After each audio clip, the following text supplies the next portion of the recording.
नमस्कार, आप सभी देख रहे हैं एमई न्यूज। मैं हूं आपके साथ अंजलि त्यागी। आइए रुक करते हैं आज की ताजा तरीन खबरों की। विदिशा का इतिहास काफी पुराना है, जो ऐतिहासिक धरोहरों से जोड़ा जाता है। विदिशा की उदयगिरी की पहाड़ियों और गुफाएं भी इसका जीता जागता उदाहरण है। उदयगिरी की पहाड़ियों को गोवर्धन की तरह पूज्य बनाने के उद्देश्य से शहर के प्रथम धर्म अधिकारी पंडित विश्वनाथ शास्त्री द्वारा सन 1890 में इसकी परिक्रमा गोवर्धन परिक्रमा की तर्ज पर प्रारंभ की गई थी। साल में एक बार आंवला नवमी पर यह उदयगिरी परिक्रमा और निशान यात्रा शुरू हुई। रामलीला मेला समिति के उप संचालक पंडित सुधांशु मिश्र बताते हैं कि 18 किलोमीटर की इस परिक्रमा का उद्देश्य सभी मंदिरों को एक साथ उनके निशान के साथ लाना था। नरसिंह शिला जो काफी प्राचीन है और एक ही पत्थर पर उकेरी गई है, वहां काव्य पाठ भी किया जाता है। उन्होंने बताया कि 1895 से 2001 तक प्लेग नामक बीमारी ने पूरी दुनिया को अपनी चपेट में ले लिया था।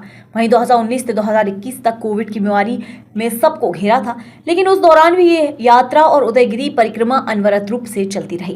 राजपुरोहित पंडित मनोज शास्त्री ने बताया कि कार्तिक मास सर्वोत्तम और शुभ फलदायी है।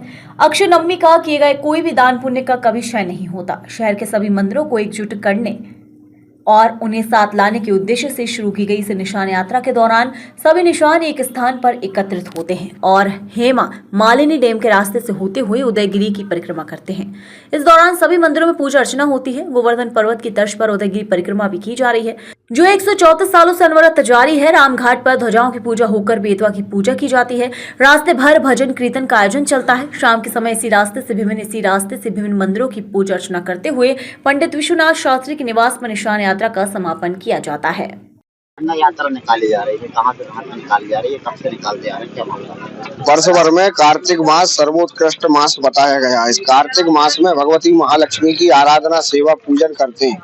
उसी कार्तिक मास के पुण्य फल की प्राप्ति के लिए आज अक्षय नवमी की पावन तिथि है। आज किया गया दान पुण्य अक्षय होता है, इसका कोई क्षय नहीं होता। भारतीय संस्कृति के अंतर्गत विदिशा का सौभाग्य हुआ कि विदिशा में एक विद्वत प्रतिभा का जन्म हुआ, जिन्हें हम पूज्यपात प्रातः स्मरणीय पंडित विश्वनाथ जी आराधना में विद्यार्थियों को स्वाध्याय कराने में, धर्म के परिक्षेत्र में कार्य कराने में व्यतीत हो गया।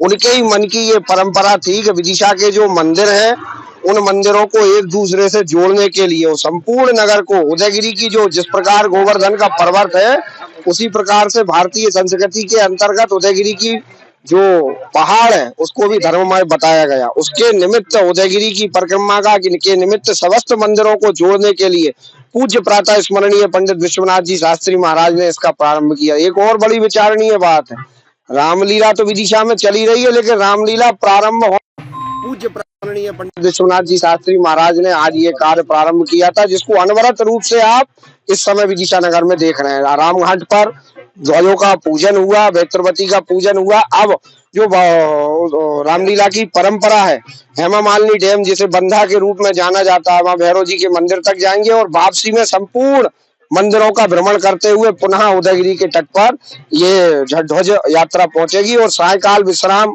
के समय पूज्य प्रातः स्मरणीय पंडित विश्वनाथ जी शास्त्री महाराज के गृह निवास पर इसका समापन होगा।